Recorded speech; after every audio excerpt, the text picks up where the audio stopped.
Bueno, pues estamos de regreso, muchas gracias. Bueno, pues creo que es el momento de concluir esta conversación y le quiero preguntar al diputado Rodríguez Calderón, ¿cuál es la conclusión en la que usted lo lleva, lo que ha dicho y lo que han dicho sus compañeros sobre este tema? Gracias, Rafael. Nuestro país tardó 96 años para hacer la primera gran reforma en materia penal, que fue en 1917, cuando por primera ocasión se reconoce la creación de una figura que era el Ministerio Público y se reconoce por primera ocasión las condiciones básicas de derechos humanos dentro del proceso penal. Era un avance incipiente en ese momento. Del 17 a la fecha, pasaron 97 años para que nos diéramos, los mexicanos como sociedad, la segunda gran reforma en materia penal. La historia es cíclica y esto significa que el reclamo social, las condiciones de vida, la evolución de la propia sociedad mexicana nos lleva a tener la obligación de dar los mejores instrumentos jurídicos y las mejores condiciones de una gobernabilidad a través de un sistema de justicia penal que sea el que realmente necesita la sociedad mexicana, el que ya no pide, exige la sociedad como un cambio indispensable en la forma de hacer justicia en el país. Señor diputado Cuellar, sus conclusiones, por favor. Rafael, con mucho gusto, cómo no.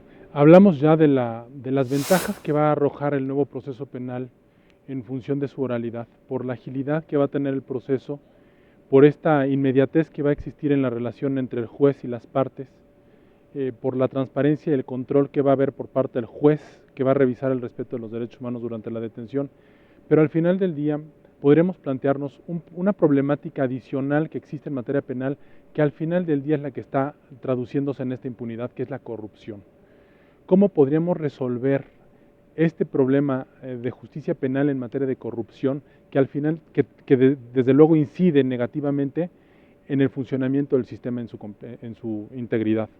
Y yo le podría decir que nosotros estamos convencidos de que estamos dando un paso muy positivo para todos los mexicanos, porque en el código se está incorporando un principio adicional que no hemos mencionado, y es el de la publicidad.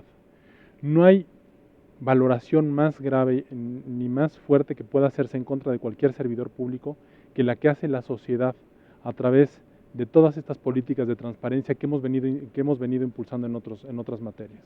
De tal suerte que esta publicidad ya ahora incorporada como parte fundamental de funcionamiento del nuevo sistema procesal penal, pues va a venir a significar también un parteaguas en materia de justicia penal que puede garantizar que el sistema por lo menos tenga la aspiración y grandes indicios de que llegue a funcionar en el futuro. Estamos convencidos de ellos y desde luego sabemos que van a haber algunos pasos que eventualmente dolerán a algunas personas en el foro, en la judicatura, en la Defensoría Pública, etcétera, porque estamos sacando a muchos abogados de su zona de confort, pero no es sino aprendiendo el nuevo sistema e implementándolo con todas las virtudes con las que fue concebido, que esto va a llegar a funcionar. México no está aislado en el planeta, tiene muchos tratados de libre comercio que implican un espíritu de integración con relación a un proceso global de crecimiento de mucha índole, de muchos tipos, económico, social y cultural, etcétera, y nuestro sistema penal tiene que estar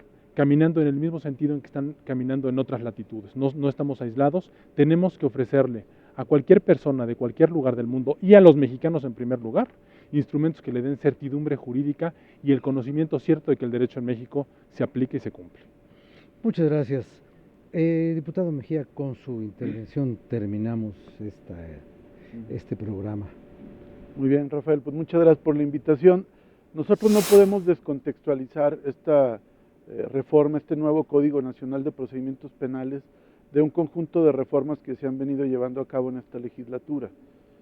Nos parece que hay un rasgo autoritario que se deja ver en todas las reformas y particularmente en algunas que competen directamente a los ciudadanos.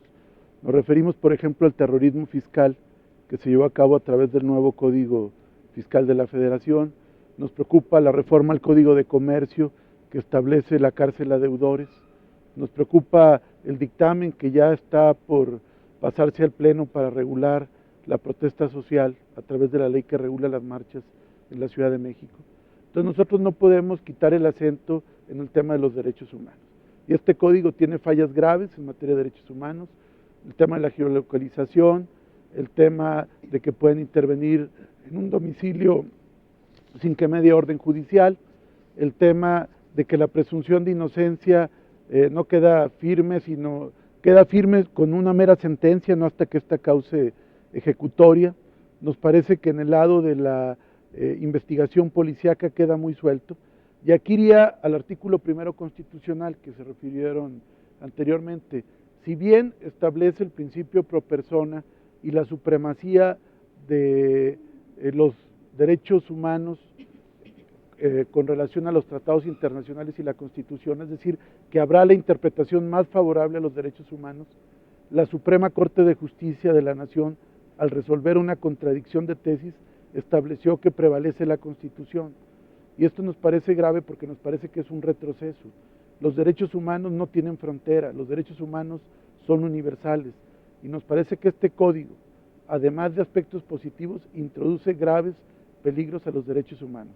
Y en un país donde tenemos una institución como la Comisión Nacional de Derechos Humanos, sin ética y que actúa facciosamente, pues nos parece que estamos abriendo un campo muy grande a la impunidad, un campo muy grande al ataque a los derechos humanos. Por eso nosotros votamos en contra. No porque estemos en contra de un código nacional, sino porque estamos en contra de rasgos de este código que no quisieron modificarse en el Pleno. Gracias. Diputada Quintana. ¿Quién es el papá del niño? ¿Quién es el papá del niño? Esta no es una ocurrencia, ¿eh? Esto se remonta, pues desde 2008 que tuvimos, hablando en lo más cercano, es una reforma constitucional que ahora había que implementarla en el Código de Procedimientos Penales. Sobre eso yo quisiera hablar hacia a grandes rasgos del papel del orden jurídico. O sea, por siglos el hombre resolvió sus controversias, sus diferencias, pues con la ley del más fuerte. El que tenía más fuerza se comía al chiquito. Y luego vino la ley del talión, ojo por ojo y diente por diente. Ninguno de esos dos le servía a la sociedad para vivir en armonía. Y entonces surge esta maravilla que es el orden jurídico. O sea, una serie de normas que por conveniencia propia la sociedad asume como suyas y hace el compromiso de que va a observarlas, de que va a cumplirlas, teóricamente hablando. En nuestro país no somos muy respetuosos del orden jurídico.